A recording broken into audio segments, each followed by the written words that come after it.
최근에 사이먼 시넥이라는 작가의 책을 두 권을 읽었어요. 첫 번째는 Start with Why. 한국어 제목은 우리는 왜 이 일을 해야 하는가.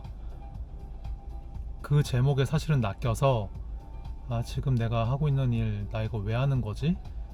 뭐 그런 거에 대한 어떤 본질적인 질문에 답을 해주는 책일까 하고 읽었는데 사실은 마케팅 책이더라고요. 그렇지만 그럼에도 불구하고 그 why, 왜라는 질문을 먼저 시작해야 된다라는 거는 꽤 의미가 있었던 책인 것 같아요.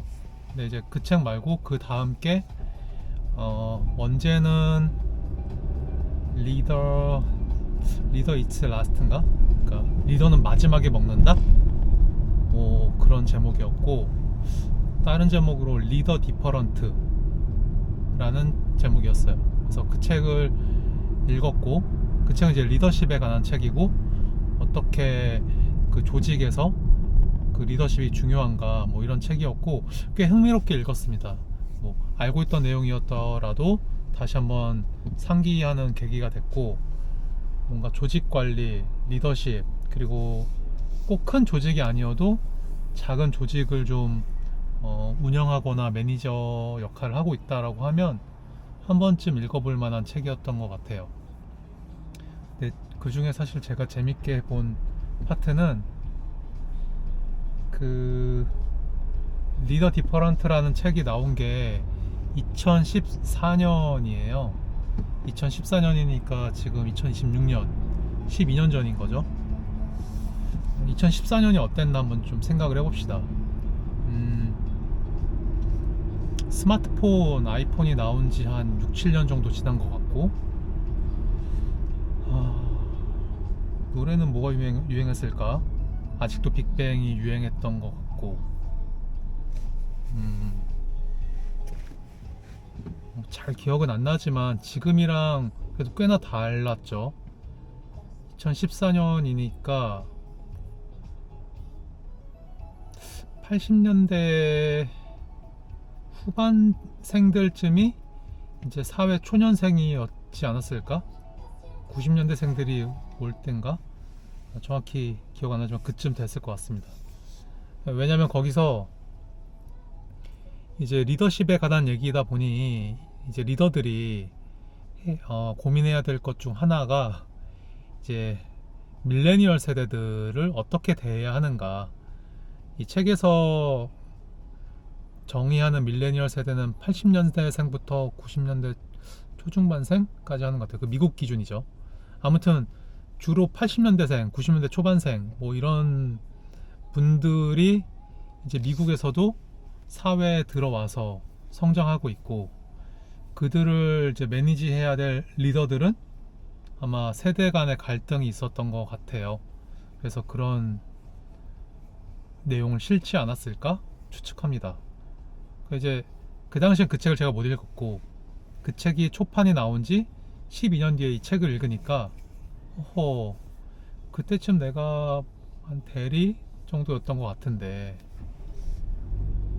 그래 생각해보니까 그 당시 우리 어르신들, 형님들, 우리 회사의 고참된 선배들도 우리를 좀 어려워했다. 어떻게 돼야 될지. 그리고 특히 그 중에 몇몇 튀는 친구들은 당연히 어려워했죠. 세대 간의 갈등도 있었고. 근데 그때 첫 직장을 다녔던 동기들을 아직도 만나고 있고, 그 동기들이 지금 뭐 다른 직장에 있던, 현 직장에 있던 꽤 중요한 그 허리 역할 혹은 그 이상을 맡고 있는데요.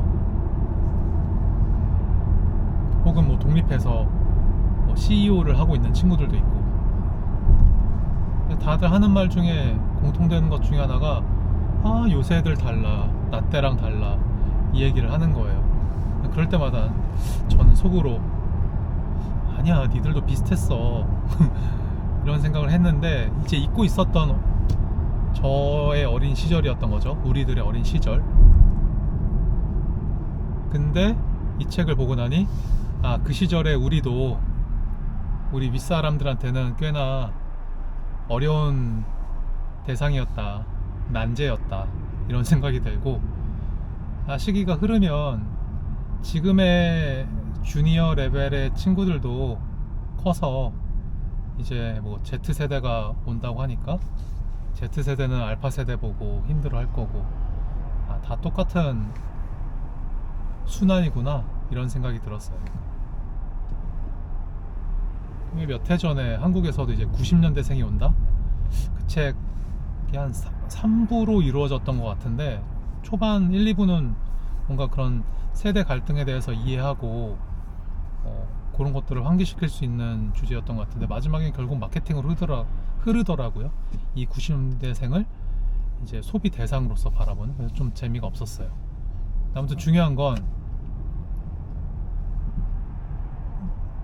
누구나, 심지어 우리 엄마 아빠도 할아버지도 언젠가는 그 시대의 젊은이였고, 그 젊은이는 그 시대의 중년 혹은 노년들에게 가장 어려운 대상이었다, 주제였다. 우리도 그런 어려운 주제였고, 지금 또 다른 어려운 주제를 맡고 있는 거죠. 그래서 요새 애들이 별난 게 아니다, 그거는 그냥 자연스러운 현상이다, 그런 얘기하는 너는, 혹은 나는, 우리는 늙어가고 있는 거고, 내가 부탁하고 싶은 건, 워낙 세상은 그래도 막 너무 빨리 변하고 이러니까 좀 속도를 맞출 수 있도록, 또 서로의 오해가 너무 커지지 않을 정도로 좀 우리가 스스로 천천히 늙어갈 필요가 있지 않을까? 저속 노화, 밥 먹고 이런 게 아니라 정신적으로 꼰대가 좀 천천히 돼야 되지 않을까? 꼰대가 되는 건 피할 수 없어요.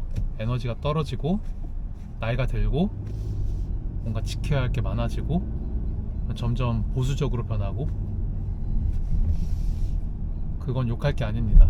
그치만 꼰대가 되는 정도를 좀 늦춰보자, 천천히 해보자. 나만 옳다고 생각하는, 내 고집만 부리는 그런 꼬장꼬장한 아저씨 아줌마가 되는 건 최대한 늦춰보자. 그러면 지금의 젊은 세대들이 하는 말을 뭐 열의 한 반 정도는 그래도 이해할 수 있지 않을까요? 그러면 어차피 같이 사는 시대고 같이 일해야 되는데, 서로 조금은 이해하고, 그러면 뭐 현실에서든 혹은 뭐 온라인 상에서든 SNS 같은 그런 곳에서 서로가 조롱하고, 아 뭐 영포티라니, 아, 요새 것들이라니 이러면서 서로를 비난하는 건 좀 줄지 않을까? 그러면 자연스럽게 우리가 갖고 있는 화도 좀 줄지 않을까? 그렇게 생각을 했습니다. 외근 가는 길에 하고 싶었던 얘기였습니다. 끝.